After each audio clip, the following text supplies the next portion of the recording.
Pour faire parler les mémoires, les élèves de terminale service aux personnes et au territoire du lycée agricole de Gignac ont tendu l'oreille. Grâce à eux, écoutez les voix d'une histoire qui ressurgit. Cette collecte de témoignages intergénérationnels entre des lycéens et d'anciens pupilles et professionnels de l'éducation surveillée nous parle d'enfance enfermée, d'adultes engagés et d'un futur à construire. Règles et disciplines dans un institut d'éducation surveillée.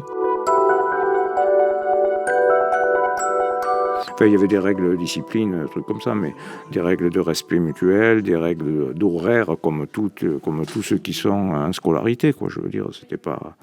Bon, on sait qu'on avait une clientèle un peu différente quand même des lycées habituels, avec des heures de classe, des heures de sport, des heures d'atelier, des heures de loisirs, et puis voilà.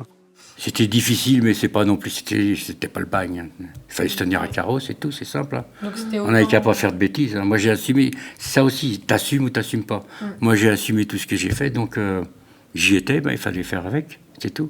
Tu t'adaptes, t'as pas le choix, donc il y avait des règles, t'étais obligé de les suivre, parce que si tu les suivais pas, t'étais puni, donc t'allais au mitard, et puis voilà. Quoi. Le mitard, c'est une punition, t'es enfermé dans une chambre enfermée, et on te donne à manger par une petite porte, comme un chien, quoi. J'y suis allé, j'ai dû rester une quinzaine de jours.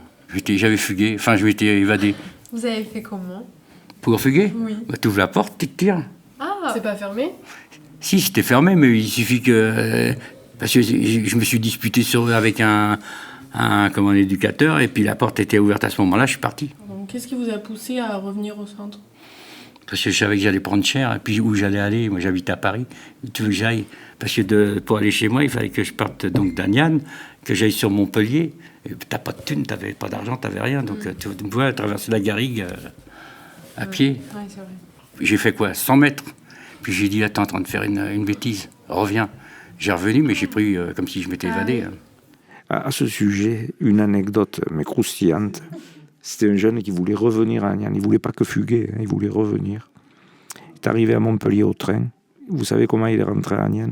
Vous savez les chariots de bagages qu'il y avait dans les gares, sur les quais?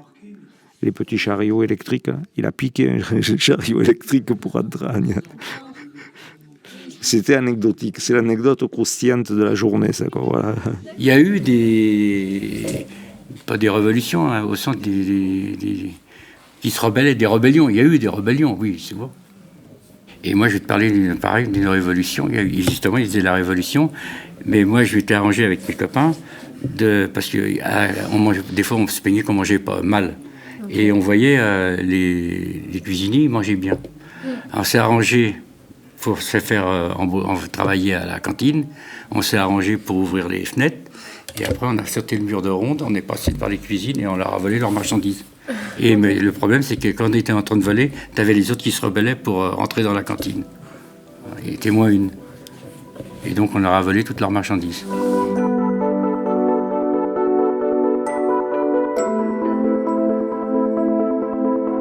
Donc là, les sanctions, c'était assez rigoureux, quoi. Si les jeunes ne respectaient pas, ils faisaient vraiment de grosses bêtises. Exemple, ils fuguaient, ils volaient une bagnole. Les gendarmes nous le ramenaient. On le mettait à l'isolement pendant une semaine, un jour, voilà. J'aurais dû en mettre une, je ne l'ai pas mise et je me suis enguirlandé par mon chef de service. Parce que j'avais... c'est un enfant qui allait fuguer le soir, 21h, 21h30, du passage de consigne qu'il y avait en bas dans un bureau entre les éducateurs, les chefs de service et les veilleurs de nuit. On a entendu qu'il y avait quelqu'un qui était en train de casser pour partir. Donc je l'ai retrouvé dans la cour. J'ai longuement discuté avec lui. Je lui ai promis que dès le lendemain... Donc son souci, c'était qu'il était de Verdun.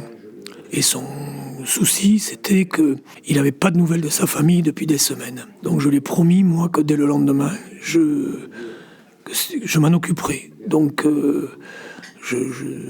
j'aurais dû le monter au mitard, immédiatement, à l'isolement, ce que je n'ai pas fait. Je l'ai remonté au dortoir. Et quand je suis arrivé dans la salle où il y avait les éducateurs, le veilleur de nuit et les chefs de service, Je me suis fait remonter les bretelles, mais j'ai tenu bon. Je dis que j'avais donné ma parole à ce garçon et qu'on verrait demain. Donc le lendemain, j'ai contacté la Liberté surveillée à Verdun. Donc le collègue qui travaillait là-bas est allé voir la famille. La famille a pu appeler rapidement et envoyer des courriers. Et ça s'est très très bien passé comme ça. Et si tu respectais pas les règles, déjà tu sortais pas le week-end d'après, D'accord. enfin le dimanche d'après. Ouais. Si tu respectais pas, c'est pour ça que tu avais intérêt à respecter tout ce qu'on te disait. Voilà, c'est la carotte. Hein. Ouais. Tu te tiens mal, tu sors pas. Tu te tiens bien, tu sors. Bah, je parle de la première année, t'apprends, ils te mettent, comment dirais-je, ils t'apprennent les règles, ils t'apprennent à respecter. Et la deuxième année, c'était un peu plus cool. Si tu travailles bien, tu peux sortir, tu peux aller sur Gignac. On allait sur Gignac. Ils appelaient des PS, c'était des points satisfaction qu'ils appelaient ça. Et en fonction de ça, chaque éducateur donnait son avis, donnait un point. En cours, il donnait un PS aussi. Et quand on avait le nombre de PS qu'il fallait, on pouvait sortir l'après-midi, le dimanche après-midi, la deuxième année sur Gignac. La première année, on n'avait pas le droit de sortir hors Agnan. D'accord. Et qu'est-ce que vous faisiez quand vous sortez à Gignac? Qu'est-ce qu'il y avait? On draguait les filles. Ah. Il n'y avait pas de filles à Aniel? Elles n'étaient pas belles, on préférait venir à Gignac. D'accord. Et ils avaient le droit d'avoir des relations avec des filles du village? Bien sûr, D'accord. quand tu étais libre de sortir. Et est-ce que les filles pouvaient venir les voir au centre? Non, non. Fallait Il attendre. faut aller à l'extérieur. Ok, fallait attendre les délais de sortie pour les voir. Tu avais le dimanche pour sortir. Ils avaient le foot, le sport. Ok, donc tous les dimanches, ils sortaient faire du foot? Non, ils sortaient en semaine aussi. En semaine aussi? Oui. D'accord. Il y avait l'éducateur qui faisait sport. Et les filles pouvaient venir les voir pendant le foot? Oui, pardi. Donc, pareil, je faisais du handball, donc on allait jouer dans les quartiers du coin, enfin dans les villages du coin. Ok, donc du coup, le handball, c'était un loisir pour vous. Ah oui, Ok. pour pouvoir sortir. Ouais. Ce qu'on appelait des propositions de satisfaction. Donc les ateliers donnaient, les classes, la gym, les éducateurs donnaient des propositions de satisfaction. En fonction de ça, ils gagnaient des points. Et avec ces points, ils partaient plus ou moins tôt en vacances. Ou ils partaient pas. Parce que l'année où j'étais stagiaire, ils partaient pas chez eux. Ils partaient à Noël, à Pâques, aux grandes vacances, s'ils n'étaient pas punis.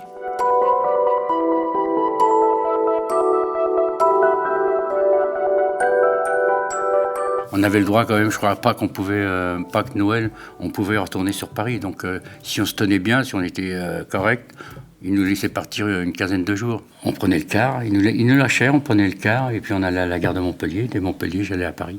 Ils faisaient confiance, hein. De toute façon, tu avais intérêt. Hein. Et tu avais intérêt de revenir aussi. Si tu reviens pas, ils venaient te chercher, tu faisais un an de plus. Donc, Est-ce que vous aviez le droit à des visites? Imaginons si vos parents auraient pu... Alors, oui, il fallait une autorisation spéciale. Ok. Et mes parents partaient dans le sud, donc du côté de Perpignan, et ils ont demandé l'autorisation de venir me voir. Donc, ils ont accepté, bien évidemment, D'accord. et j'ai passé une journée avec mes parents. Donc ça veut dire que si vous aviez fait...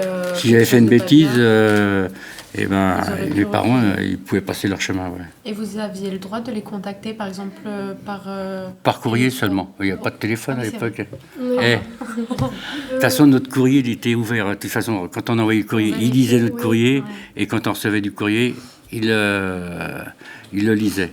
Et mes parents, pour m'envoyer de l'argent, ils m'envoyaient des cigarettes. Et à l'intérieur des cigarettes, ils ouvraient le paquet. Et à l'intérieur, ils glissaient des billets. Comme ça, je pouvais après acheter ce que je voulais. À Noël, au premier de l'an, on avait très peu d'élèves. On avait deux, 3 élèves qui étaient ou en rupture avec la famille, parce que ça arrivait ça aussi. Donc il y en a qui partaient jamais chez eux. Donc on essayait de ne pas trop s'ennuyer l'un et l'autre, on va dire. Donc c'était des camps organisés. C'est là que, soit camp de ski, soit camp de... On se regroupait à plusieurs groupes. On faisait un groupe de 10-15 élèves à 2-3 éducateurs et on partait en camp à droite, à gauche. Voilà quoi. Camping, spéléo, varap, ce qu'il y avait à faire. On n'était pas tous spécialisés là-dedans, mais on faisait pas mal de sorties, quoi. Il faut le dire.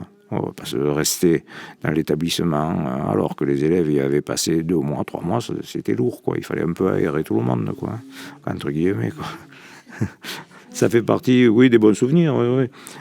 Je discutais avec un des anciens élèves qui est là, c'est vrai que c'est des choses dont ils se souviennent, quoi.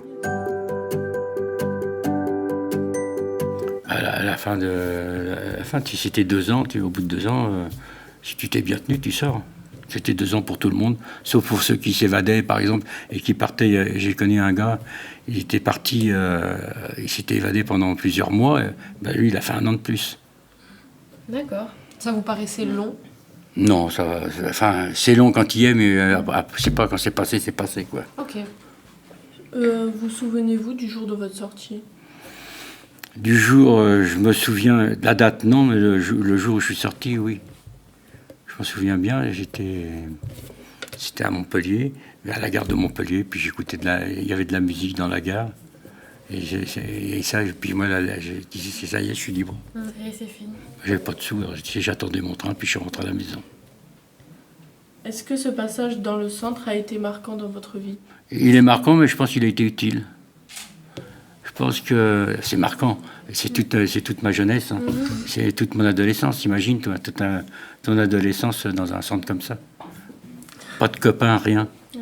Pas de copines, rien. Ouais. Parce que j'ai mes potes moi, qui étaient pas à Nian, ils se sont éclatés pendant que moi j'étais enfermé. Mais avec le temps, je dis que ça m'a bien servi quand même. Vous regrettez pas? Ah, je regrette rien du tout. Rien de tout ce que j'ai fait de ma vie, je regrette pas. C'est essentiel. Ouais. Et je referai la même chose, peut-être en pire.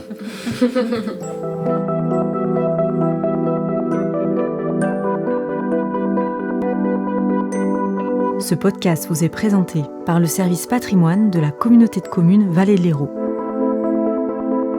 Il a été réalisé dans le cadre du projet Si on s'écoutait, avec le soutien de l'association M28 Terre de Culture. Merci aux témoins qui ont accepté de partager leurs souvenirs de l'institution et aux partenaires de ce projet, la mairie d'Aniane, l'association Isophoto, le Sonambule et le lycée agricole Vallée de l'Hérault. Accompagnement et réalisation du projet, association Nos Mémoires Vives.